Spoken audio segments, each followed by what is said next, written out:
Old పీపుల్లో చూస్తుండే ఇప్పుడు 30s 40sలో వాళ్ళు కూడా నీ పెయిన్స్ అని అంటున్నారు. లైక్ ఎందుకు ఇంత నీ పెయిన్స్కి రీజన్? యంగ్ పేషెంట్స్లో మనం కాండ్రోమలేషియా పటేల్ అనే ఒక కండిషన్ చూస్తాం.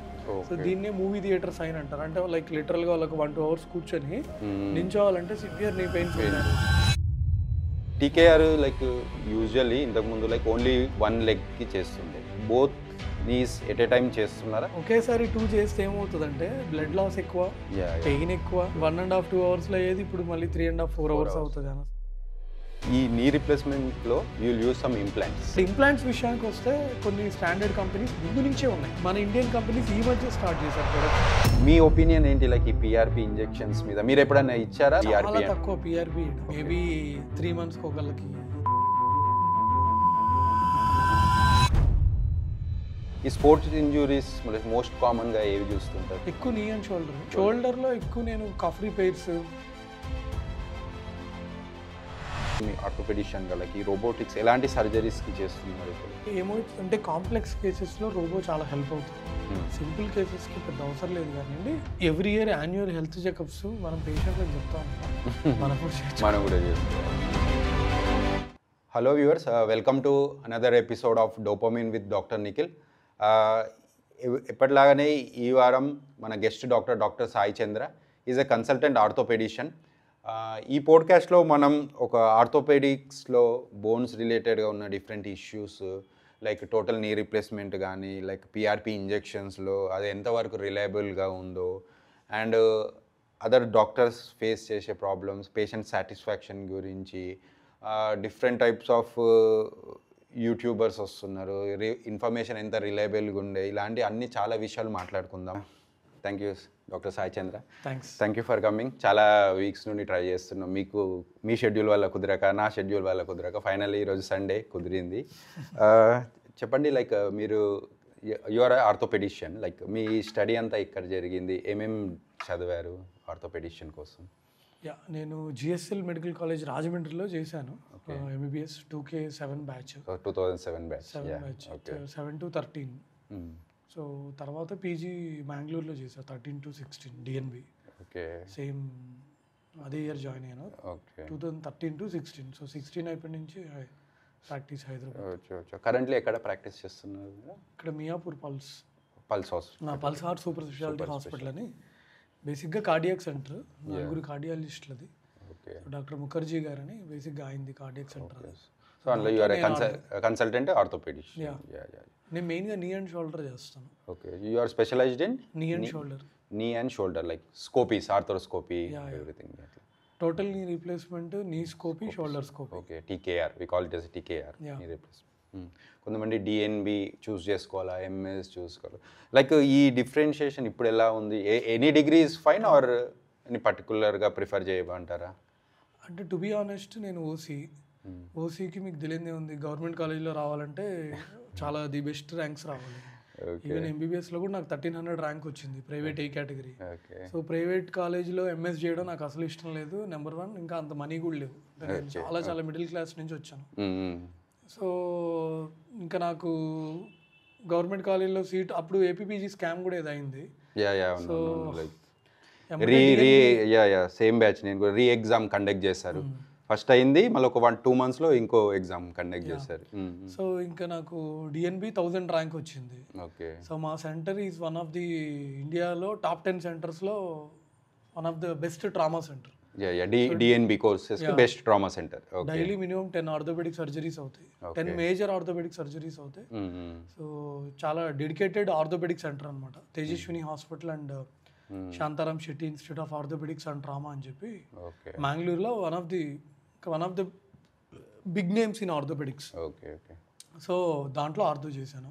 ఐఎమ్ వెరీ హ్యాపీ, ఎందుకంటే డే 1 నుంచి చేస్తే గవర్నమెంట్ మెడికల్ కాలేజ్లో చేయాలి పీజీ, లేదంటే ఇన్స్టిట్యూట్స్లో చేయాలి, లేదంటే ఒక మంచి, ఎందుకంటే నేను పీజీలో ఉన్నప్పుడే ఐ యూస్ టు వాష్ టీకేఆర్లకి, టీహెచ్ఆర్లకి, నీస్కోపీ, ఎక్స్పోజర్ ఉంది.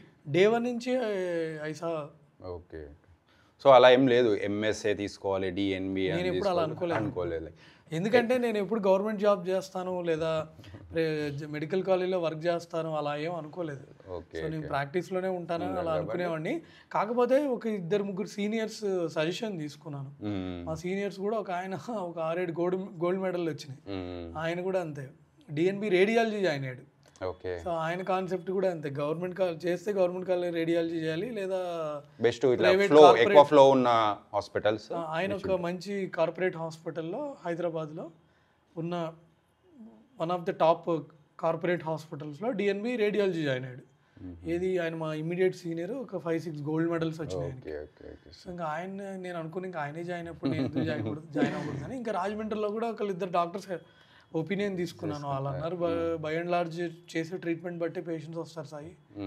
సో ఇవన్నీ ఏంటంటే అంత ultimately your skill, your knowledge, తర్వాత పేషెంట్ టు పేషెంటే కదా మనకి పేషెంట్ రిలేషన్. సో అలా అన్నారు.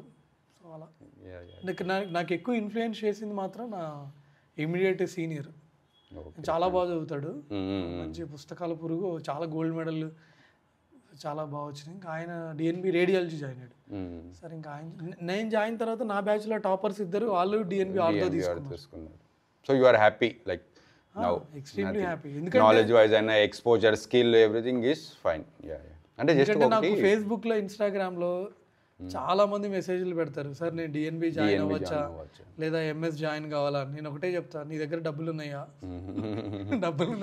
డబ్బులు ఉంటే నువ్వు ప్రైవేట్ కాలేజీలో జాయిన్ అవ్వు. నీకు లేదు, దిక్కు లేదంటే గవర్నమెంట్ కాలేజీ, లేదా ఇది తక్కువ ఫీజు కదా, అప్పుడు 50,000 ఉండేది ఫీజు, ఇప్పుడు 80,000 అనుకుంటా. ఓకే. సో మా నాన్న ఫస్ట్ ఇయర్ డిఎన్బి ఫీజు కట్టాడు అంతే. ఇంకా తర్వాత నా స్టైఫండ్తో నేను చదువుకున్నాను అంతే. సో ఇప్పుడు మీరు అన్నారు లైక్ మీరు డీల్ చేసే ఒక shoulder and knee scopies and TKR, total knee replacement. ఈ టీకే అనేది ఇప్పుడు చాలా ఉంటున్నాం, లైక్ ఎక్కువ మోస్ట్ కామన్గా కూడా చేస్తున్న ప్రొసీజర్. లైక్ ఇంతకుముందు లైక్ ఓన్లీ సిటీస్లోనే చేస్తుండే, ఇప్పుడు కొంచెం పెరిఫరీలో ఆ ఫెసిలిటీస్ వచ్చి చేసేస్తున్నారు. లైక్ అంటే ఈ టీకేఆర్ ఎలాంటి ఏ స్టేజ్లో చేస్తూ ఉంటారు? ఎందుకు ఇది ఇప్పుడు ఎక్కువ నంబర్ ఆఫ్ సర్జరీస్ పరంగా పెరిగిపోయింది ఈ నంబర్ అనేది? ఏంటంటే ఇప్పుడు నీ పెయిన్స్ అందరికి కామన్ అయిపోయినాయి. 60 years వచ్చినాయంటే పక్కా. బిఫోర్ దట్ అసలు ఈ నీ అవును కామన్ ఎందుకు అయిపోతున్నాయి ఈ జనరేషన్లో ఈ నీ పెయిన్స్ అనేది? యూజువల్లీ మనము ఎల్డర్లీ ఓల్డ్ పీపుల్లో చూస్తుండే, ఇప్పుడు 30s 40sలో వాళ్ళు కూడా నీ పెయిన్స్ అని అంటున్నారు. లైక్ ఎందుకు ఇంత నీ పెయిన్స్కి రీజన్? యంగ్ పేషెంట్స్లో మనం కాండ్రోమలేషియా పటెల్లా అనే ఒక కండిషన్ చూస్తాం. ఓకే. ముఖ్యంగా లేడీస్లో అనమాట. సో 30 to 40 years ఏజ్ గ్రూప్లో. సో వాళ్ళకేమి కింద పడరు, దెబ్బ తగలదు, లేదా కొంతమంది కింద పడి ఉంటారు.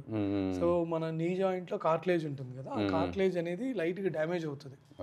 So inner surface of the patella involve అవుతుంది అనమాట. సో దాన్ని కాండ్రోమలేషియా పటెల్లా అంటారు. ఇంకో కండిషన్ ఉంటుంది, ఆస్టియోకాండ్రైటిస్ డిసికెన్స్ అని. సో ఇవి ఎక్కువైపోయినాయి ఈ మధ్య యాక్చువల్గా, ఈ కాండ్రోమలేషియా పటెల్లా. సో దీన్నే మూవీ థియేటర్ సైన్ అంటారు. అంటే లైక్ లిటరల్గా వాళ్ళకి 1-2 hours కూర్చొని నించోవాలంటే సివియర్ నీ పెయిన్స్ ఉంటాయి అనమాట. సో మేబీ ఒబేసిటీ వల్ల, లేదంటే లైఫ్ స్టైల్ మారిపోయింది కదా, ఫుడ్ హ్యాబిట్స్ కూడా మారిపోయినాయి, దానివల్ల ఉండొచ్చు యంగ్ పాపులేషన్లో. ఇంకా ఓల్డ్ పాపులేషన్లో బికాస్ ఆఫ్ ఏజ్, ఊర్లలో చాలా మంది చాలా పనులు చేస్తుంటారు, వ్యవసాయం చేస్తుంటారు, తర్వాత ఎక్కువ వెయిట్స్ లిఫ్ట్ చేస్తూ ఉంటారు. సో వాళ్ళకి ఏంటంటే మీరు అబ్జర్వ్ చేస్తే వ్యారస్ ఉంటుంది, ఇలా నడుస్తూ ఉంటారు. సో ఇంకా వాళ్ళు ఏంటంటే ఒకప్పుడు నొప్పులు తట్టుకునేవాళ్ళు 10 ఏళ్ల క్రితం, 20 ఏళ్ల క్రితం. సో యాక్చువల్గా ఈ టీకేఆర్లు అంతా అవ్వడం లాస్ట్ 10 years నుంచి. సో ఏంటంటే వీళ్ళు వాళ్ళ రిలేటివ్స్ని వాళ్ళ అపార్ట్మెంట్లో వేరే వాళ్ళని చూసి, సో ఇంత బాగా నడుస్తున్నారు, ఇంత బాగా సక్సెస్ఫుల్గా ఉందని చెప్పేసి చూసి వాళ్ళు కన్విన్స్ అయ్యి వస్తున్నారు. లాస్ట్ స్టేజ్ వాళ్ళకి చేయాలి. మీరు ఇందాక అడిగారు కదా ఏ స్టేజ్ వాళ్ళకి చేయాలని. సో లాస్ట్ స్టేజ్ అంటే స్టేజ్ 4 ఆస్టియోఆర్థరైటిస్, లిటరల్గా బోన్ ఆన్ బోన్, గ్రాస్ వ్యారస్ ఉంది. అంటే ఇది ఎలా డయాగ్నోస్ చేసుకుంటారు? బేసిక్ ఒక ఎక్స్రే చాలా, ఇంకా ఎక్స్రే కాకుండా ఎక్స్రే చూసి స్టేజ్ 4 ఉంటే యు విల్ డిసైడ్ అబౌట్. ఒకటి గెయిట్, మనకి పేషెంట్ నడిచే విధానం బట్టి తెలుస్తుంటుంది. తర్వాత వాళ్ళ మోకాల మీద మనం చేయి బట్టి చూసి క్రెపిటస్ చూడొచ్చు, మోకాలు మడచడం, చాపడం, దీనివల్ల మనకు తెలిసిపోతుంది. తర్వాత వాళ్ళ మూమెంట్స్ ఎలా ఉన్నాయి, తర్వాత వాళ్ళ గెయిట్ బట్టి మనకు అర్థమైపోతుంది. ఎక్స్రేలో తెలిసిపోతుంది. కాకపోతే మీరు మంచి క్వశ్చన్ అడిగారు. ఎక్స్రేలో చాలామంది పడుకోబెట్టి తీస్తారు. పడుకోబెట్టి తీస్తే సరిగ్గా కనపడదు. సో స్టాండింగ్ పొజిషన్, స్టాండింగ్లోనే తీయాలి. నిన్న కూడా ఒక పేషెంట్ నేను చూసాను, వాళ్ళు వేరే చోట చేయించుకున్నారు. స్టాండింగ్ చేయించుకుంటే బెటర్ అండి అని చెప్పాను అనమాట. సో ఎందుకు అంటే స్టాండింగ్ ఉన్నప్పుడు మనకి అది వెయిట్ బేరింగ్ కాబట్టి కరెక్ట్గా ఎంత అరిగింది ఫైండింగ్స్ అనేది ఇంకా చాలా బాగా కనిపిస్తుంది. అవును అవును. సో ఇప్పుడు ఈ నీ అనేది లైక్ బోత్ నీస్ ఉంటుంది, బోత్ నీస్. ఈ టీకేఆర్ లైక్ యూజువల్లీ ఇంతకుముందు లైక్ ఓన్లీ వన్ లెగ్కి చేస్తుండే, అండ్ ఆఫ్టర్ సమ్ గ్యాప్ కొన్ని మంత్స్ తర్వాత సెకండ్ లెగ్కి నీడ్ ఉంటే సెకండ్ లెగ్ చేస్తుంది. ఇప్పుడు ఎలా but both knees at a time చేస్తున్నారా, లేకపోతే ఇప్పుడు కూడా లైక్ కొంతమంది సర్జన్స్ బోత్ నీస్ ఒకేసారి చేస్తారు. ఓకే. బట్ నేనైతే ఒక 1 month or 2 months గ్యాప్ ఇచ్చి చేస్తాను. ఎందుకంటారు ఈ గ్యాప్ ఇవ్వడం? అంటే ఇట్స్ బెటర్ అంటే ఒకేసారి 2 చేస్తే ఏమవుతుందంటే బ్లడ్ లాస్ ఎక్కువ, పెయిన్ ఎక్కువ. ఓకే. వాళ్ళకి ఏదైనా కోమార్బిడిటీస్ ఉన్నాయి, anaesthesia complications, prolonged anesthesia. Yes. 1.5 2 hours లో అయ్యేది ఇప్పుడు మళ్ళీ 3.5 4 hours అవుతుంది anaesthesia time, OT time. Okay. తర్వాత సో ఇన్ఫెక్షన్ ఛాన్స్ కూడా ఉండే అవకాశం ఉంటుంది. ఎస్పెషల్లీ వాళ్ళకి ఏదైనా అదర్ ఇష్యూస్ ఉన్నప్పుడు డెఫినెట్గా పోస్ట్ ఆప్ రికవరీ అనేది లేట్ అవుతుంది. సో ఎందుకు ఒక ఎలెక్టివ్ కేసు హ్యాపీగా నడిచి వచ్చే పేషెంట్కి సో బెటర్ 1 month గ్యాప్ ఇచ్చి 2 months వాళ్ళే వస్తారు 1-2 months తర్వాత చేయించుకుంటామని. ఓకే. ఇప్పుడు ఈ నీ రిప్లేస్మెంట్లో you will use some implants, like which material implants and మేము చూస్తుంటాం మాటల్లో కూడా, లైక్ ఫారిన్ ఇంప్లాంట్స్ అని అంటారు, అబ్రాడ్ ఇంపోర్టెడ్ ఇంప్లాంట్స్ అంటారు, ఆరు లోకల్ ఇండియా మేడ్ అంటారు. అంటే ఈ ఇంప్లాంట్స్లో ఏమైనా డిఫరెన్స్ ఉందా? వై ఇంత డిఫరెన్స్ గురించి మాట్లాడతారు స్పెసిఫిక్గా? అంటే బై అండ్ లార్జ్ పెద్ద మేజర్ డిఫరెన్స్ ఉండదు, ఏముండదు. సో బట్ ఎంతైనా లైక్ మేడ్ ఇన్ యూఎస్ఏ తర్వాత made in India, so by and large అది డిఫరెన్స్. మన ఇండియన్స్ అంతే కదా, వేరే కంట్రీ నుండి వచ్చిన వాటి మీదనే ఎక్కువ ఆబ్వియస్గా అది కొంచెం మనం కొంచెం బయాస్డ్గా ఉంటాం. ఎవరైనా ఒక లెదర్ బ్యాగ్ ఉందండి, లెదర్ బ్యాగ్ తెచ్చి 2 లెదర్ బ్యాగ్స్, ఇది మేడ్ ఇన్ యూఎస్ఏ ఇది మేడ్ ఇన్ ఇండియా అంటే మనం యూఎస్ఏ అంటే బెటర్ క్వాలిటీ ఏమో అని అనుకుంటాం. సో మనకు తెలియదు యాక్చువల్గా. సో బట్ ఇక్కడ ఇంప్లాంట్స్ విషయానికి వస్తే కొన్ని స్టాండర్డ్ కంపెనీస్ ముందు నుంచే ఉన్నాయి, వాటికి ఎస్టాబ్లిష్డ్ ప్రూవెన్ ట్రాక్ రికార్డ్ ఉంది. అంటే మన ఇండియన్ కంపెనీస్ ఈ మధ్య స్టార్ట్ చేశారు ప్రొడక్షన్. సో ఆబ్వియస్గా టెక్నాలజీ పరంగా కానీ అడ్వాన్సెస్ పరంగా కానివ్వండి ఎన్నో ఏళ్ళ నుంచి ఉంది కదా, 10-15 years నుంచి ఉన్న కంపెనీస్. ఇంకా ట్రాక్ రికార్డ్ అంటే లైక్ ఆ ఇంప్లాంట్స్ వేసినప్పుడు లైక్ బాగా హీల్ అవ్వడం కానీ ఇన్ఫెక్షన్ అవ్వకుండా ఇవన్నీ ఉన్నాయి ప్రూవెన్ కాబట్టి డాక్టర్ అయినా పేషెంట్ అయినా ఎందుకు ఇంకా కొత్త వాటికి వెళ్ళి రిస్క్ తీసుకుంటే ప్రూవెన్ కానీ వాటి కన్నా ప్రూవెన్ అయినా ఇవి తీసుకుంటే బెటర్. మేము ఇంకో 10-20 years ఆగితే అప్పుడు మన ఇండియన్ కూడా అంటే మీకు తెలుస్తుంది. ఒక 10-20 years పేషెంట్స్ చేయించుకొని వాళ్ళు 20 years డేటా అనేది మన దగ్గర ఉంటుంది. ఓకే. సో ఈ నీ రీప్లేస్మెంట్లో ఒక కన్జర్వేటివ్ ట్రీట్మెంట్ లాగా ఒకటి వచ్చింది, లైక్ ఇంజెక్షన్స్ పిఆర్పి అని ఇస్తుంటారు, ప్లేట్లెట్ రిచ్ ప్లాస్మా. సో కొంతమంది surgeons like you take named orthopaedic senior surgeons in Hyderabad కూడా కొంతమంది ఆ పిఆర్పి అనేది యూజ్ ఏం లేదు, ఇట్స్ ఎ స్కామ్ అని ఎవరు పడితే వాళ్ళు ఇచ్చేస్తున్నారు, లైక్ పెయిన్ ఫిజిషియన్స్ అని. అంటే ఈ మీ ఒపీనియన్ ఏంటి లైక్ ఈ పిఆర్పి ఇంజెక్షన్స్ మీద? మీరు ఎప్పుడైనా ఇచ్చారా, లేకపోతే విల్ యూ సజెస్ట్ ఆర్ ఏంటి? చాలా తక్కువ పిఆర్పి ఇవ్వడం, మేబీ 3 monthsకి ఒకళ్ళకి. ఓకే. ఇంకా వాళ్ళు వచ్చి ఐడియల్ కేసు స్టేజ్ 2 OA వాళ్ళకి ఇంకా వాళ్ళు వచ్చి అడిగితే తప్ప చాలా తక్కువ నేను నా ప్రాక్టీస్లో ఇవ్వడం పిఆర్పి. ఎందుకంటే పిఆర్పి ఇండికేషన్స్ చాలా తక్కువ ఉంటాయి. So selection of the patient is very very important. So we cannot give PRP in a stage 4 osteoarthritis patient. Already full మోకాలు అరిగిపోయి మోకాలు రాసుకుంటా, వాడికి నడవడానికి ఇబ్బందిగా ఉంది, పెయిన్ ఎక్కువ ఉంది, టాబ్లెట్లు వాడినా తగ్గట్లేదు, బోన్ రాసుకుంటుంది, ఇట్లా కుంటుతా ఉన్నారు అంటే వాళ్ళకి పిఆర్పి నో యూజ్. యాక్చువల్లీ ఇందులో మెకానిజం ఏముంటుంది పిఆర్పి దాంట్లో? అది పిఆర్పి ఇస్తే మళ్ళీ కొత్తగా కార్టిలేజ్ వస్తుందంటారు, అది వస్తుందో బేస్డ్ ఆన్ ఈ పాయింట్ మీదనే అలా కొత్తగా కార్టిలేజ్ ఫామ్ అయ్యేది ఉంటుంది అంటారా? ఎంతవరకు ఉండదు అంటే మరి ఎందుకు ఇస్తున్నారు? అంటే ఏం చెప్పి పేషెంట్స్ని కన్విన్స్ చేసి? అర్థం కావట్లేదు మీకు కూడా అర్థం కాదు. పేషెంట్స్ వాళ్ళు ఎలా తీసుకుంటున్నారో నాకు అర్థం కావట్లేదు. అంటే అసలు యాక్చువల్గా చాలామంది ఆర్థోపెడిక్ సర్జన్స్ దాన్ని అపోజ్ చేస్తున్నారు. బట్ ఏంటంటే కొంతమందికి సర్జరీ అంటే చాలా భయం. సర్జరీ వల్ల వచ్చే కాంప్లికేషన్స్ ఐ థింక్ కొద్దిగా ఈ పిఆర్పి ప్లెసిబో లాగా కూడా ఏమన్నా పనిచేస్తుంది. We call it placebo therapy. Exactly. Yeah. So వాళ్ళకి సర్జరీ అంటే భయం ఉంటుంది కొంతమందికి. సో టీకేఆర్ చేయించుకొని వాళ్ళ అపార్ట్మెంట్లో కానీ వాళ్ళ ఫ్యామిలీలో ఎవరికైనా ఇన్ఫెక్షన్ వచ్చి రివిజన్ సర్జరీ లేదా నీ ఆర్థోడెసిస్ అయింది అనుకోండి, ఓకే, వాళ్ళని చూసి లైఫ్ చాలా దారుణంగా ఉంటుంది, బాధ అనిపిస్తుంది. ఓకే, సో ఇంక చేయించుకోరు వాళ్ళు. ఇప్పుడు ఒకసారి టీకేఆర్ ఇన్ఫెక్షన్ అయితే నెక్స్ట్ ఏంటి, ఇన్ఫెక్టెడ్ ఇంప్లాంట్ తీసేసి తరువుగా డిబ్రైడ్ చేసి సిమెంట్ స్పేసర్ పెడతాం. గ్యాప్ ఇచ్చిన తర్వాత సిమెంట్ స్పేసర్ తీసేసి రివిజన్ ఇంప్లాంట్స్ వాడతాం. అది కూడా ఇన్ఫెక్షన్ వస్తే ఇంకా లాస్ట్ ఆప్షన్ ఏంటి, నీ ఆర్థోడెసిస్, ఫ్యూజ్ చేసేస్తారు నీ, ఇంకా అక్కడ జాయింట్ని ఫ్యూజ్ చేయడమే. ఇంకా నీ బెండింగ్ కూర్చోవడం ఏముండదు, ఎరెక్ట్ పొజిషన్లో అంతే స్ట్రైట్గా ఉంటుంది, స్ట్రైట్గా ఉంటుంది. సో ఇంకా మీకు తెలియదు ఏముంది, ఆర్థోపెడిక్ ఇన్ఫెక్షన్స్ అంత తొందరగా తగ్గవు. ఇంప్లాంట్స్ రిలేటెడ్ ఏ ఇన్ఫెక్షన్ కూడా అంటే అదే అనుకోండి, ఇప్పుడు స్పైన్లో కూడా వి పుట్ అండ్ ఇంప్లాంట్స్ అన్స్, ఇంకా ఇంప్లాంట్స్ ఇన్ఫెక్షన్ అయిందంటే like it's health, there can be medical legal కూడా ఇష్యూస్ అవ్వచ్చు. అంటే మనం ఎలాగో కౌన్సిలింగ్ అది ఇస్తాము, కన్సెంట్ తీసుకుంటాము, బట్ సో ఇవన్నీ కాంప్లికేషన్స్ అనేవి చాలా, ట్రీట్మెంట్ కానీ లాట్ ఆఫ్ కాస్ట్ ఇన్వాల్వ్డ్, చాలా రోజులు టైం పడుతుంది, పేషెంట్కి కూడా పాపం ఇబ్బంది ఉంటుంది. సో ఇలాంటి ఎవరైనా వాళ్ళ ఫ్యామిలీలో ఎవరైనా చూసినప్పుడు వాళ్ళు చాలా భయపడతారు. సో ఇంకా వాళ్ళు ఇంజెక్షన్కి ఏముందిలే అనుకుంటారు. మీకు అర్థమైంది కదా, సర్జరీకి వాళ్ళకి భయం కదా, సో ఇంజెక్షన్ ట్రై చేద్దాం అనుకుంటారు. కాస్ట్ ఎలా ఉంది పిఆర్పి? పిఆర్పి ఇవ్వడం వల్ల సైడ్ ఎఫెక్ట్స్ ఏమి ఉండవు కదా. పిఆర్ ఉంటే ఇన్ఫెక్షన్ ఛాన్స్ ఉంటుంది. మనం సరిగ్గా అసెప్టిక్ కండిషన్స్లోనో లేకపోతే జాగ్రత్తగా ఇగిపోతే ఇన్ఫెక్షన్ అయ్యే ఛాన్స్ ఉంటుంది. బట్ బై అండ్ లార్జ్ ఇప్పుడు సర్జరీకి పోలిస్తే ఇంజెక్షన్ పెద్ద బెటరే కదా అనే ఉద్దేశంతో ఉంటారు ఎక్కువ మంది. ఇంకోటి వాళ్ళు ఏం చేస్తారంటే రేడియో ఫ్రీక్వెన్సీ అబ్లేషన్ కూడా చేస్తారు, మెయిన్లీ ఫర్ పెయిన్ రిలీఫ్ కోసం. జెనికులర్ నర్వ్ అది, తర్వాత ఆర్టరీ ఎంబోలైజేషన్ ఏదో ఉంటుంది. సో మల్టిపుల్ మోడాలిటీస్ అంటే 2-3 కలిపి చేయడం వల్ల వాళ్ళకి టెంపరీగా పెయిన్ తగ్గుతుంది. అదేం పర్మనెంట్గా తగ్గదు.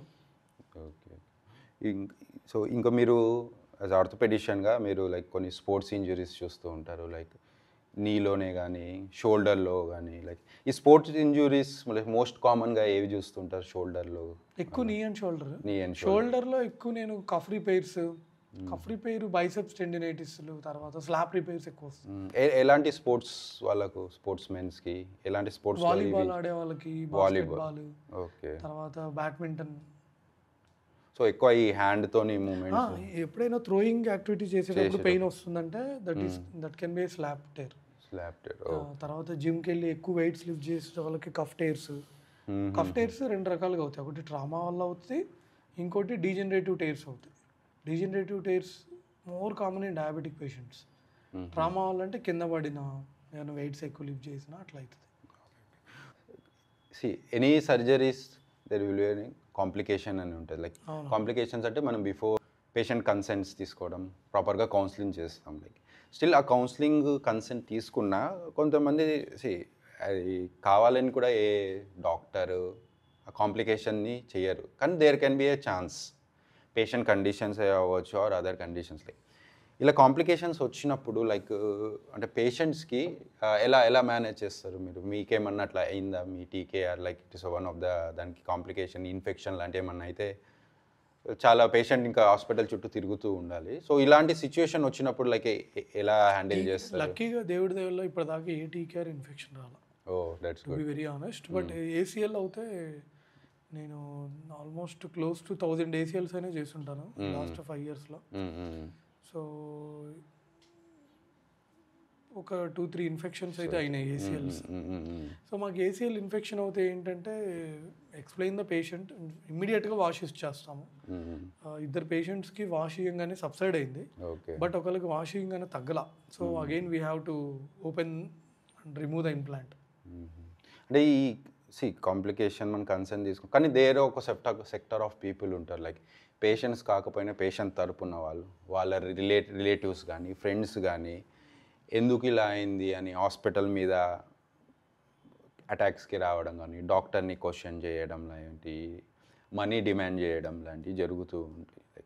అలాంటి సిచ్యువేషన్స్ ఏమైనా చూసారా? లక్కీగా దేవుడి దగ్గర ఇప్పుడు దాకా లేదబ్బా. ఓకే. బట్ ఎందుకు అడుగుతున్నానంటే లైక్ ఈ టైప్ ఆఫ్ మనీ లాగడం, గుంజడం, డాక్టర్స్ని కొద్దిగా స్ట్రెస్లో పడేయడం చాలా ఎక్కువైనాయి. లైక్ ఇన్ఫ్యాక్ట్ మా ఇంకా న్యూరోసర్జరీలో ఇంకా ఆబ్వియస్లీ న్యూరోసర్జరీ ఏమైనా హెడ్ ఇంజురీస్ కానీ any brain tumours mainly brain related ఏవి చూసుకున్నా like they are ultimately the complicated థింగ్సే. బట్ నేనేమనుకుంటానంటే the best way how we can అంటే to educate them properly before taking to surgery. Yeah, team practice. So ఒకరు support అన్న ఉంటారు. ఇద్దరు ఒకే surgeon కంటే కూడా ఇద్దరు సర్జన్స్ కలిపి చేయడం, సో దానివల్ల కొంచెం యూజ్ బెటర్ నెంబర్ 1. తర్వాత వాళ్ళకి క్లియర్గా ఎక్స్ప్లెయిన్ చేయడం, వీడియో కౌన్సిలింగ్ రెగ్యులర్గా. తర్వాత I think that is one way. ఎందుకంటే మన కన్సెంట్ తీసుకున్నా డెఫినెట్గా ఏదోటి చేస్తూ ఉంటారు. పేషెంట్స్ వాళ్ళ వైపు నుంచి వాళ్ళ క్వైరీస్ వాళ్ళు అడుగుతారు, వాళ్ళ రైట్ అది అడగాలి. కాకపోతే మేబీ 2-3 ఉంటారు కొంతమంది. ఇప్పుడు మేజర్ సర్జరీ ఉన్నప్పుడు ఇద్దరు కలిపి చేయడం అట్లా ఏమైనా చేస్తే కొంచెం బెటర్ ఏమో అదే. ఎందుకంటే లైక్ మనం కౌన్సిలింగ్ తీసుకున్న పేషెంట్స్ చేయాలని, ఎందుకంటే చూస్తున్నాం చాలా కేసెస్లో లైక్ కౌన్సిలింగ్ అది తీసుకున్న పేషెంట్కి ఎందుకు అయింది అనేది కేసు వేయడము, అదొక కమిటీ దాకా వెళ్ళడము, ఇవన్నీ డాక్టర్కి అన్నెసెసరీ లైక్ స్ట్రెస్.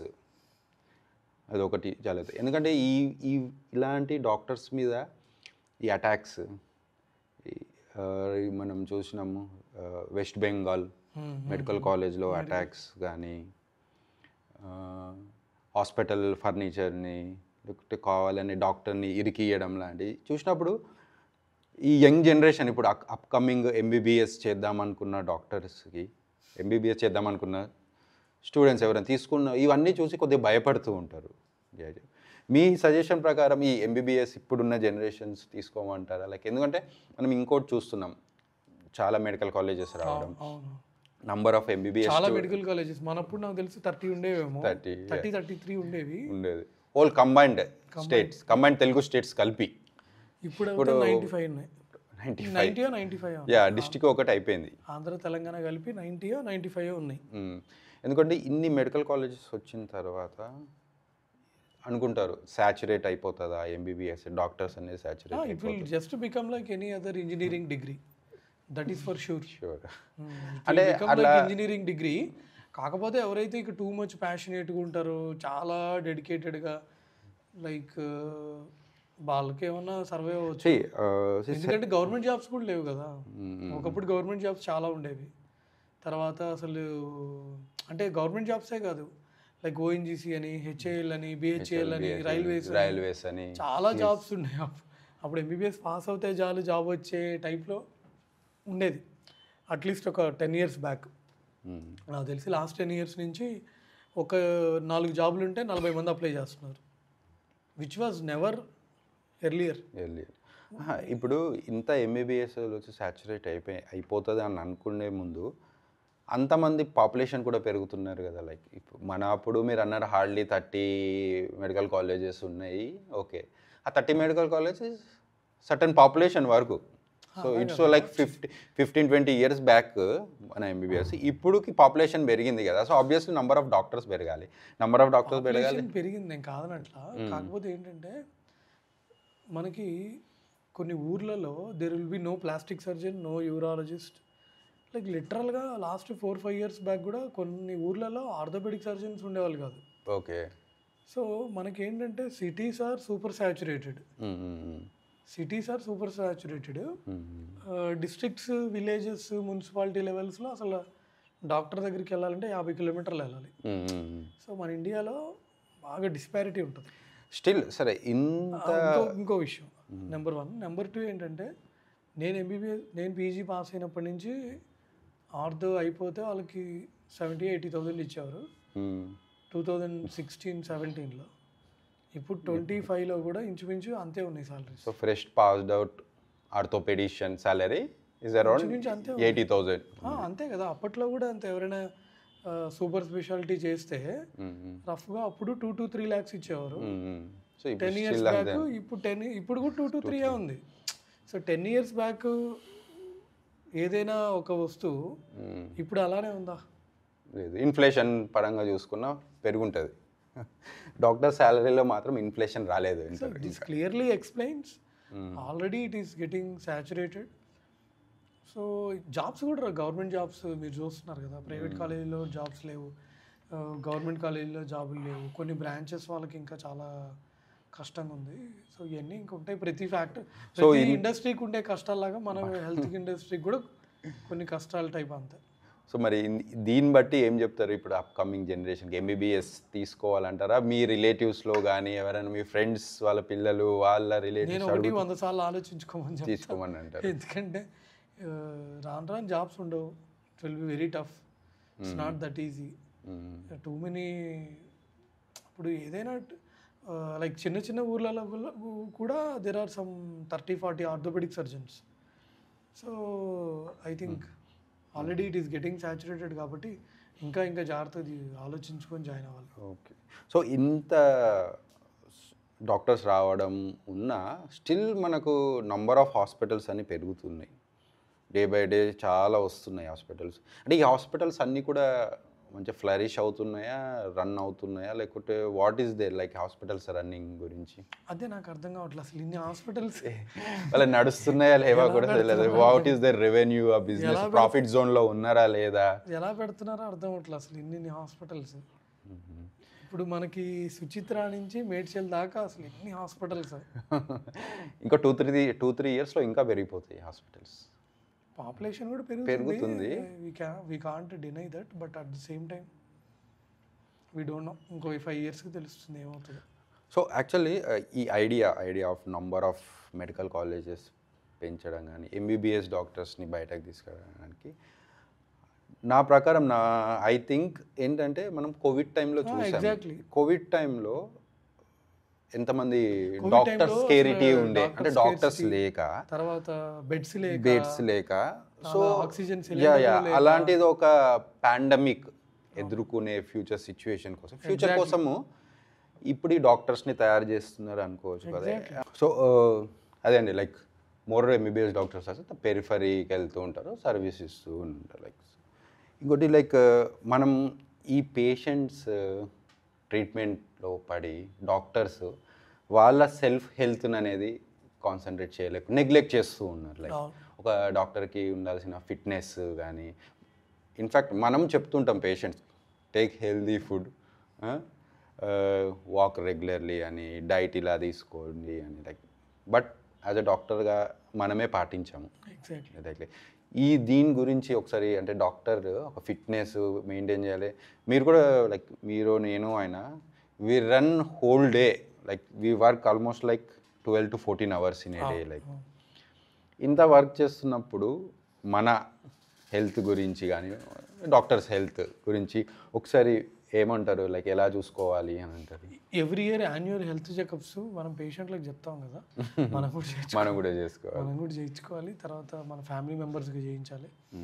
తర్వాత లైక్ పేషెంట్లకు చెప్పి మనం కూడా ఫాలో అవుతే బాగుంటుంది. ఎందుకంటే సో రీసెంట్గా ఒక డాక్టర్ మేడ్చల్లో ఒక orthopaedic surgeon, so very young అయ్యి, no smoking, no alcohol, perfectly normal. I think he has BP అనుకుంటా, యంగ్ ఏజే. సడన్ కొంతమంది అమ్మాయి అంటున్నారు లైక్ అయోర్టిక్ డిసెక్షన్ అంటున్నారు, సడన్ కార్డియాక్ అరెస్ట్. సో మనం ఇది ఒక్కటే కాదు, చాలా చాలా చాలా ఇన్సిడెన్సెస్ ఉన్నాయి.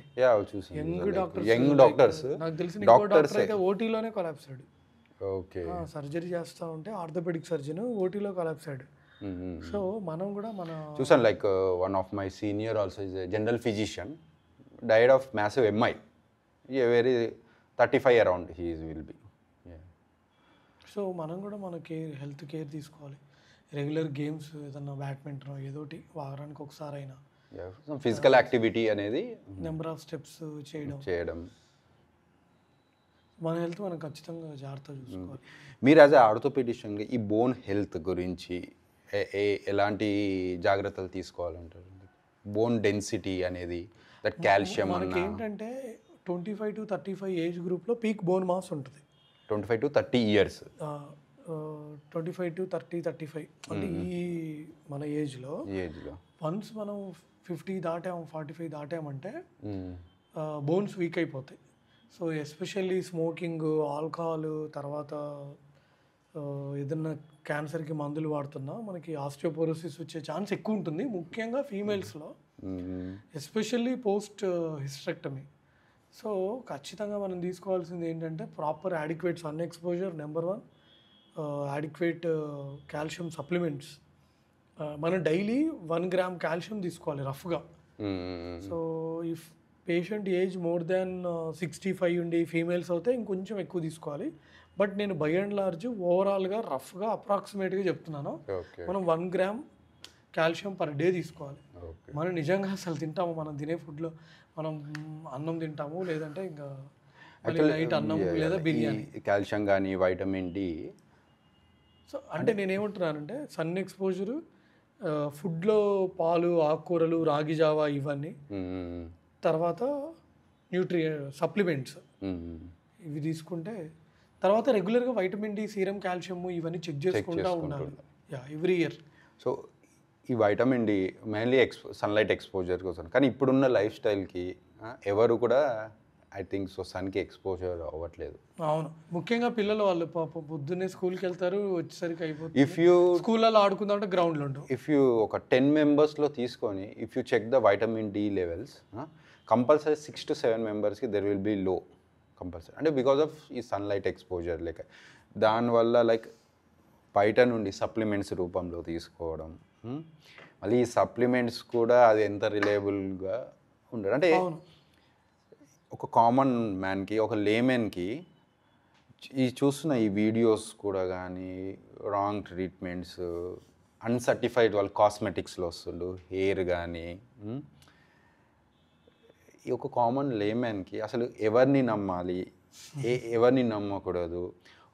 ఇప్పుడు ఫిట్నెస్ తీసుకున్నా కానీ, ఫిట్నెస్ గురించి మాట్లాడే వాళ్ళైనా, ఒక న్యూట్రిషన్ గురించి న్యూట్రిషనిస్ట్ ప్రాపర్ సర్టిఫైడ్ వాళ్ళు మాట్లాడాలి. అలా జరగట్లేదు. ఇంకా ఒక మీడియా ఉంది, ఇంటర్నెట్ ఉందని చెప్పి ఎవరు పడితే వాళ్ళు వీడియోస్ రికార్డ్ చేయడం. అంటే ఇక్కడ ప్రాబ్లం ఏమవుతుందంటే పిటి, ఒక కామన్ లేమెన్ చూస్తే పిటి అనిపిస్తుంది. అంటే ఎవరిని నమ్మాలి? రీసెంట్గా ఇంకొక డాక్టర్ కూడా స్మోకింగ్ వల్ల, యా కరెక్ట్ చెప్పారు. He says that cancer smoking వల్ల రాదు, మీలో ఆల్రెడీ బలహీనంగా ఉన్న, ఇమ్యూనిటీ తక్కువ ఉన్న వాళ్ళు స్మోక్ చేస్తే క్యాన్సర్ వస్తుంది అని. అది షాకింగ్. అసలు ఒక డాక్టర్ అయ్యండి ఆయన ఎట్లా ఒక మీడియా ముందు స్మోకింగ్ చేస్తే క్యాన్సర్ రాదు ఎట్లా చెప్తున్నాడో అర్థం కావట్లేదు. అంటే దీని ప్రకారం చూస్తే యూ టేక్, మీరు హ్యాపీగా స్మోకింగ్ చేయండి అన్నట్టు చెప్పినట్టు ఉంది. ఈ స్టేట్మెంట్ తీసుకుంటే లైక్ మీకు హెచ్ఐవి కానీ ఎస్టీడీస్ కానీ అన్ప్రొటెక్టెడ్ వల్ల రాదు, మీలో ఆల్రెడీ వీక్ ఇమ్యూనిటీ ఉంటే వస్తుంది అనే స్టేట్మెంట్ లాగా ఉంది. మరి ఇది అంటే ఇదే అంటున్నా, లైక్ ఇంత రాంగ్ ఇన్ఫర్మేషన్ ఇవ్వడం అనేది it's not correct. And viewers కూడా దే షుడ్ ఒక వీడియో, మీ source of information whether it may be YouTube videos కానీ, బుక్స్లో చదవడం కానీ, you just think that reliable source ఏమన్నా ఉందా అది అని క్రాస్ చేసుకుంటే సి. అండ్ ఆల్సో కామన్ పర్సన్కి ఏంటంటే ఈ హెల్త్ సెక్టర్ ట్రీట్మెంట్ అనేది చాలా కాస్ట్లీ అని ఫీల్ అవుతుంటారు, ఫిక్స్ అవుతుంటారు. అందుకే ఇన్సూరెన్స్ అనేది వచ్చేసినాయి. ఈ ఇన్సూరెన్సెస్ అంటే ఉండాలంటారా ప్రతి ఒక్కరికి? ఇప్పుడున్న దాంట్లో మినిమం 5 lakhs ఉండాలి. ఇప్పుడున్న కాస్ట్లకి మినిమం 5 lakhs ఏదో ఒకటి. ఎందుకంటే బొచ్చుడు ఆన్లైన్లో బొచ్చుడు హెల్త్ ఇన్సూరెన్స్ ఇస్తున్నాయి. ఏదో ఒకటి ఇన్సూరెన్స్ మనకి నెలకు 1000-2000 పడుతుంది అంతే ఒక ఫ్యామిలీకి. సంవత్సరానికి ఇంచుమించు 15,000 నుంచి 20,000. హార్డ్లీ పర్ మంత్ 1000 to 1500 అంతే. ఒక వన్ టైం రెస్టారెంట్కి వెళ్ళిన కాస్ట్ ఒకసారికి అసలు అన్నం మానుకోనైనా ఇన్సూరెన్స్ కట్టుకోవాలి. ఎందుకంటే మన టైం బ్యాడ్ అయ్యి హార్ట్ అటాక్ వచ్చినా, లేకపోతే లైక్ హెడ్ ఇంజురీస్ ఏమన్నా అయినా, లేదా ఫ్రాక్చర్లు అయినా అంటూ ఉంటారు. లైక్ మన ఏమంటారు సోషో ఎకనామిక్ స్టేటస్ అనేది ఒక వన్ హాస్పిటల్ బిల్ అవే అని అంటారు. లైక్ ఒక్క హాస్పిటల్ బిల్ అవి పడిపోయింది అని అనుకోండి. అవును అవును. కానీ అంటే ఈ ఇన్సూరెన్స్ బట్ మనం అబ్రాడ్తో కంపేర్ చేసుకుంటే, యూఎస్తో కంపేర్ చేసుకుంటే మన దగ్గర హెల్త్ కేర్ ట్రీట్మెంట్ అనేది డెడ్ చీప్. యూఎస్లో ఎలా ఉండదు, అక్కడ ఎట్లా కాస్ట్? రీసెంట్గా మన పేషెంట్ చెప్తున్నారు అక్కడ వాళ్ళు ఏదో ఎమర్జెన్సీకి సమ్ కార్డియాక్ సర్జరీ చేయించారంట. ఇన్సూరెన్స్లో లేదంట అది. They paid 1 crore. 1 crore for cardiac surgery. ఇక్కడ అది 5 lakhs 6 lakhs అవుతుందంట. So it's almost like 20 times. ఏదైనా అంతే. ఇక్కడ మనకి నీ రీప్లేస్మెంట్ 2 lakhs కదండి. అవును. అక్కడ మినిమం 10 times ఉంటుంది. 2 lakhs and 20 lakhs minimum. Even MRI కూడా అక్కడ నేను 6 lakhs అని విన్నా నేను. ఈవెన్ డాక్టర్ కన్సల్టేషన్ కూడా సమ్ 15,000 or 20,000 రూపీస్ అక్కడ. వాళ్ళకి ఇన్సూరెన్స్ లేకపోతే చుక్కలే. అదే ఏంటంటే వాళ్ళకి అసలు అపాయింట్మెంట్లు దొరకవు. చాలా మంది పేషెంట్స్ చెప్తూ ఉంటారు మినిమం 2 months వెయిటింగ్ పీరియడ్. ఆ 2 months కల్లా ఇక్కడ కండిషన్ వాడిది ఎక్కువైపోతుంది. తర్వాత అరే నాకు ప్రాణం పోతుందిరా బాబు అన్న కూడా వాళ్ళు ఎమర్జెన్సీలో చూడరంట. ఇక్కడలా కాదు. ఇక్కడ ఏంటంటే వాడు గంట లేట్ కాదు, అరగంట 10 నిమిషాలు లేట్ అవుతూనే అరుస్తారు యూజువల్లీ. అందరు కాదు బట్ కొంతమంది ఇక్కడ 10 minutes లేట్ అవుతే కూడా వాళ్ళు భరించలేరు. అక్కడ ఏంటంటే అసలు డాక్టర్ అపాయింట్మెంట్ ఇచ్చిన టైంకి వెళ్ళాలి, మళ్ళీ 5 నిమిషాలు లేట్ వస్తే మళ్ళీ అపాయింట్మెంట్ 2 నెలల తర్వాత ఇస్తాడు. సో అక్కడ అలా ఉంటుంది సిస్టమ్. అదే కదా India, the beauty of India health కేర్లో మెయిన్లీ. అంటే ఇక్కడ ఏంటంటే మోర్ అఫోర్డబుల్, తర్వాత ఈజీలీ యాక్సెసిబుల్. చూడండి అంటే మీరు ఇప్పుడు ఇప్పటిదాకా చెప్పారు లైక్ అబ్రాడ్తో పోల్చుకుంటే ఇక్కడ ఇంత డెడ్ చీప్, బట్ స్టిల్ మళ్ళీ ఇండియాలో ఈ ట్రీట్మెంట్ అనేది కాస్ట్లీ అని ఫీల్ అవుతూ ఉంటారు. అంటే ఏమైపోతుంది అంటే లైక్ హెల్త్ మీద పెట్టడానికి వచ్చేసరికి ఒక ఈ ఎక్కువ కాస్ట్ మనీ అనేది కంపేర్ చేసుకుంటారు. అంటే బేసిక్ నీడ్ మీద పెట్టేటప్పుడే ఈ కంపారిజన్స్ వస్తాయి. ఇంకోటి ఏంటంటే ఇండియాలో రాను రిచ్కి పూర్కి డిస్పారిటీ పెరిగిపోతుంది. If you see rich are becoming rich easier. Okay. Poor వాడు రిచ్ ఎలా అవ్వాలి? ఒక మిడిల్ క్లాస్ వాడు రిచ్ ఎలా అవుతాడు? ఏదైనా ఒక గ్రూప్ 1 పోస్ట్ జాబో, లేకపోతే ఒక సాఫ్ట్వేర్ ఇంజనీరో, డాక్టరో, ఇంజనీరో, లాయరో, లేకపోతే ఏదైనా నెలకు 50,000 1 lakh సంపాదించే స్టేజ్ వస్తే ఏమైనా ఖర్చులన్నీ పోగా, ఇప్పుడు హైదరాబాద్ లాంటి సిటీస్లో 50,000 వస్తే వాళ్ళకి అసలు పెళ్ళిళ్ళు అవ్వట్లేదని చెప్తున్నారు. సో వాళ్ళ పిల్లల్ని స్కూల్లో వేసి చదివించాలి, అంటే రెంట్లు. So wife and husband job చేస్తా మినిమం 50,000-60,000 వస్తే కొంచెం బెటర్గా ఉండొచ్చు. అంటే ఇట్లా కాకుండా పాపం ఇంత ఇన్కమ్ లేకపోతే ఎవరికైనా ఇన్సూరెన్స్ పే చేసుకోవడం కష్టమే. ఈఎస్ఐ ఉందంటే ఈఎస్ఐ అయిపోతుంది హ్యాపీగా. ESI or Aarogyasri, government scheme ఏదో ఒకటి. కొంతమందికి అసలు ఏది ఉండదు బాబా. ఆరోగ్యశ్రీ ఉండదు, ఈఎస్ఐ ఉండదు.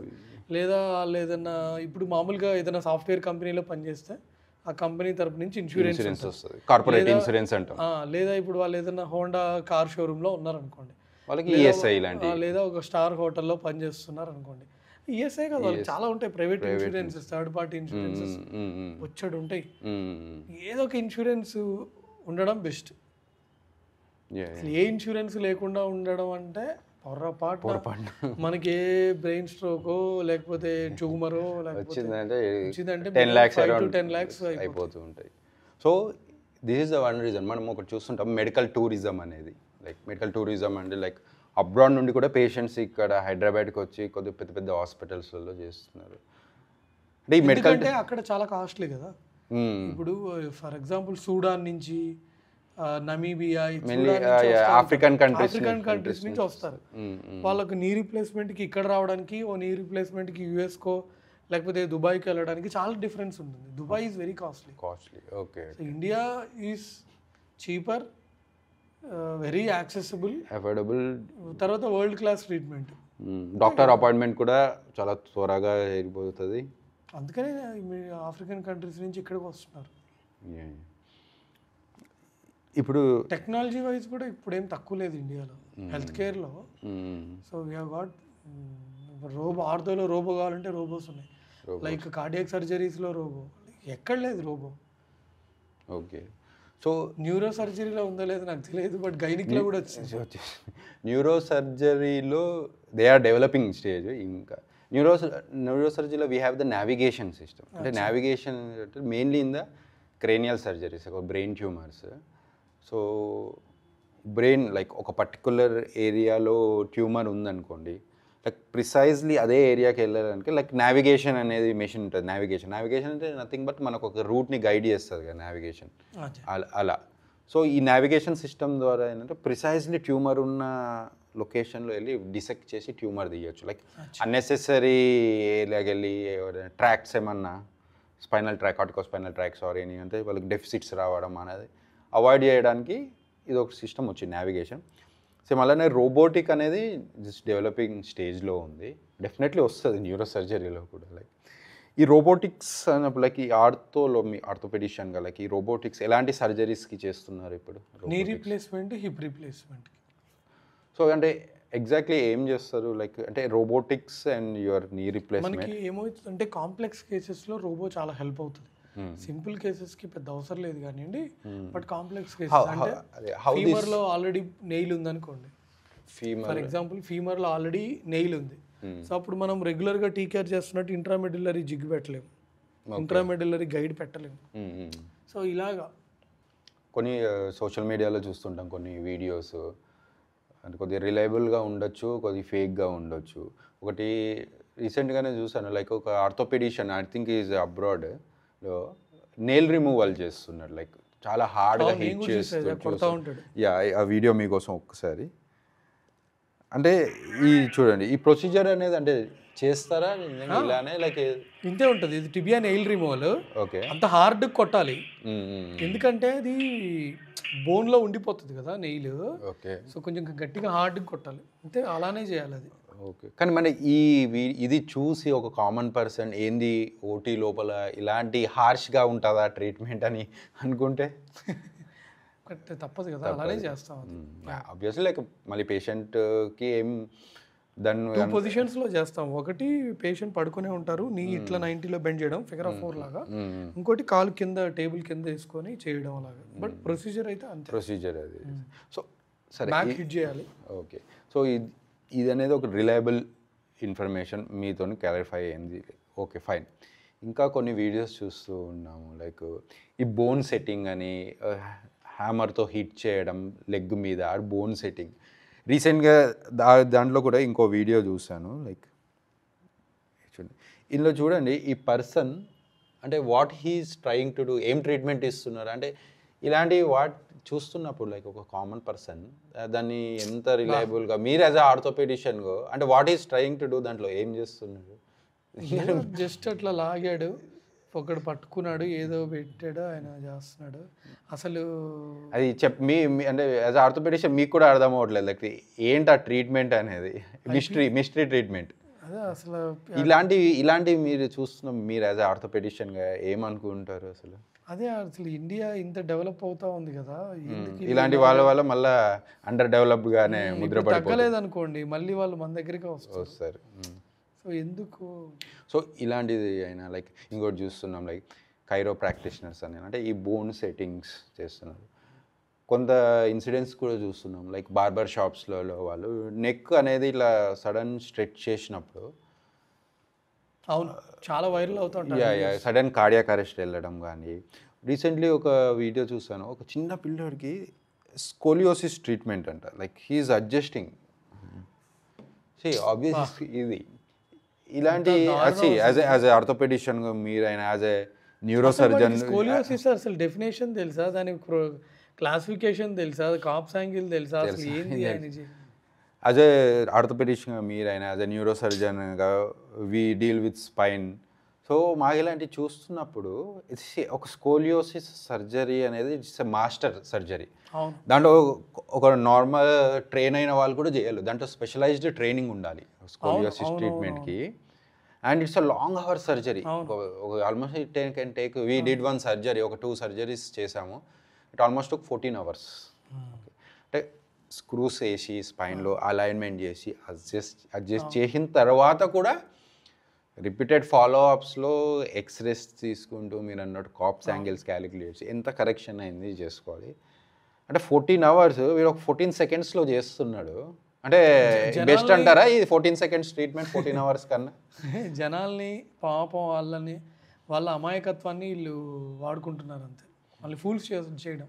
సో ఇక్కడ ఫూల్స్ అంటే it is like complications, like life మీద ఎఫెక్ట్ అయినప్పుడు, డెత్ అయినప్పుడు, అంటే ఇట్లాంటి చిన్నపిల్లల్ని తీసుకెళ్ళేటప్పుడు కూడా పేరెంట్స్ కూడా ఒకసారి ఆలోచించాలి. ఎగ్జాక్ట్లీ, అసలు ఏంటి మనం ఒక క్వాక్ దగ్గరికి తీసుకెళ్తున్నామా ఏందని చూసుకోవాలి. అది ఒకటి. అలానే ఇంకోటి ఇది చూడండి, ఓన్లీ ఉమెన్ పేషెంట్స్ని ట్రీట్ చేస్తారంటే ఉమెన్ నావెల్ నుండి కిడ్నీ స్టోన్స్ అనేది తీస్తున్నారు. ఐ థింక్ ఇంకా యూరాలజిస్టులు ఇంకా ఎంసీహెచ్ యూరాలజీ ఇంకా చదవాల్సిన అవసరం లేదు అనుకుంటా. ఇంక ఎంసీహెచ్ యూరాలజీ అవ్వాల్సిన అవసరం లేదు. ఏం నోట్తో లాగుతున్నాడు. సరిపోయింది. కిడ్నీ స్టోన్స్ అంట. ఇవే ఇవన్నీ సొసైటీలో ఇంత రాంగ్ ఇన్ఫర్మేషన్. యాక్చువల్లీ వీటి వల్ల యాక్చువల్గా ట్రూగా మాట్లాడే వాళ్ళని నమ్మట్లేరు. ఇవన్నీ కూడా ఇట్ షుడ్ బి ఎరాడికేటెడ్. ఒక ప్రాపర్ కేస్ లా తీసుకురావడం, కేస్ ఫైల్ చేయడం. Ultimately there should be the reliable authentic ఉండాలి. ఒక జర్నల్స్లో కానీ ఒక పేపర్స్లో ప్రూవెన్ ఉండాలి. ఎగ్జాక్ట్లీ, ఉంటేనే ఏవైనా ఎవిడెన్స్ బేస్డ్ మెడిసిన్. తప్ప ఇప్పుడు అంతా ఏఐ మీద వెళ్తుంది. ఏఐ టెక్నాలజీ వస్తున్న వరల్డ్లో still people are believing such things. I pity the common person who is believing this. So ఇంకోటి ఇప్పుడు చూస్తున్నాము as we talk about AI అనేది. ఈ ఏఐ అనేది మీద కూడా చాలామంది కొద్దిగా ఇట్స్ అ యూస్ఫుల్ థింగ్ అని అంటున్నారు. కొంతమంది అది వస్తే చాలా హ్యూమన్ సర్వైవల్కే చాలా ప్రమాదకరం అని అంటున్నారు. మీరేమంటారు? లైక్ ఏఐ, నేను రీసెంట్గా మొన్న ఒక వీడియో చూశాను, చైనాలో ఏదో hospital is run by AI అని. ఆ వీడియో చూశాను, నిజంగా బాగా అనిపించింది. లైక్ ఇంకొకటి కూడా ఒక doctor some 500 kilometers away he has done some tumour surgery. Robotics, that is the robotic things. So ఖచ్చితంగా ఈ ఏఐ వీటి వల్ల మనం we cannot stop the development కదా. ఏదైనా ఇంకోటి అసలు మొన్న ఒక డాక్టర్ అవుతే డిఎంఓ ఈ మేజర్ సర్జికల్ ప్రొఫైల్ రిజల్ట్స్ని చాట్ జీపీటీలో పెడితే అది రిజల్ట్స్ చెప్తుంది. సో టెక్నాలజీని ఖచ్చితంగా వాడుకోవాలి, but at the same time మనకి ఎంతవరకు వాడుకోవాలి అనేది కూడా తెలియాలి అంతే. యాజ్ ఏ సపోర్టివ్గా తీసుకుంటే it's better. But as a neuro సర్జన్గా నేనేమనుకుంటాను అంటే, ఇప్పుడు చిన్న క్యాలిక్యులేషన్ కైనా ఇప్పుడు బ్రెయిన్ అనేది సూపర్ పవర్. ఓకే, ఒక మజిల్కి ఎక్సర్సైజ్ అనేది ఎట్లనో వాకింగ్ అని అన్నది, బ్రెయిన్కి ఒక జిమ్ అనేది ఏంటి అని అంటే లైక్ పజిల్స్ని డీల్ చేయడం, థింకింగ్, బుక్స్ చదవడం, ఈ కాగ్నేటివ్ థింకింగ్ అనేది ఒక హ్యూమన్ని అదర్ క్రియేచర్స్ నుండి డిఫరెంట్ చేస్తారు అల్టిమేట్గా. అట్లా మనం ఎప్పుడైతే ఈ ఏఐ సపోర్ట్ వీటిలో చిన్న చిన్న వాటిలో కూడా తీసుకున్నాం అనుకోండి, బ్రెయిన్ థింకింగ్ పవర్ అనేది తగ్గిపోతుంది. ఇప్పుడు టేబుల్స్ కూడా రావింగ్ చివరికి. ఎగ్జాక్ట్లీ, అంటే ఏదైనా మీరు యూజ్ చేయకపోతే డిస్యూజ్ అయిపోయి అది అట్లా వాడిపడి తుప్పుపడిపోతుంటుంది. బట్ అదే అంటున్నా, లైక్ మీకు థింకింగ్ పవర్ అనేది చేయకపోతే అది చాలా ప్రమాదకరం. లైక్ మీ బ్రెయిన్ గ్రో అవ్వదు. ఇంకా ఏ చిన్న టాస్క్ అయినా మీరు ఏఐ మీద డిపెండ్ అయిపోయినారు అనుకోండి. అదే అంటున్నా, ఎంతవరకు యూస్ చేసుకోవాలో యాజ్ అ సపోర్టివ్గా యూస్ చేసుకుంటేనే బెటర్ ఏఐ అనేది. కరెక్ట్. సో ఇంకోటి లైక్ మీరైనా యాజ్ ఆర్థో అయినా ఏమైనా spine surgery, spines we do, ఈ సియామ్ ఎక్స్పోజర్ అనేది ఒకటి ఉంటుంది. సియామ్, ఈ రేడియేషన్ ఎక్స్పోజర్, అలాగనే సిటీ స్కాన్స్ ఎక్స్పోజర్స్, దీన్ని ఎలా ప్రివెంట్ చేసుకోవచ్చు యాజ్ అ సర్జన్స్? ఖచ్చితంగా మనం సియామ్ గౌన్ వేసుకోవాలి. సియామ్ గౌన్ అనేది విత్ థైరాయిడ్ షీల్డ్. కొంతమంది లైట్ తీసుకుంటారు కానీ బట్ ఖచ్చితంగా వేసుకోవాలి. క్యాన్సర్స్ వచ్చే ఛాన్సెస్ ఉన్నది. లైక్ ఉన్న I have seen doctors orthopaedic surgeons prolong ఎక్స్పోజర్కి సియామ్ డెఫినెట్గా వస్తుంది. ఓకే. ఇంకోటి నేను అబ్జర్వ్ చేసింది, చాలామంది ఆర్థోపెడిక్ సర్జన్స్కి అమ్మాయిలే పడుతున్నారు. సో నేను చాలామందిని అబ్జర్వ్ చేశాను. దానికి సీఎం ఎక్స్పోజర్కి ఏం సంబంధం ఉంది? ఏమో తెలియదు, బట్ నేను అబ్జర్వ్ చేశాను అలా. సో మీరు కూడా ఎవరైనా అలా అనుకుంటే కింద కామెంట్స్లో చెప్పండి. Okay okay.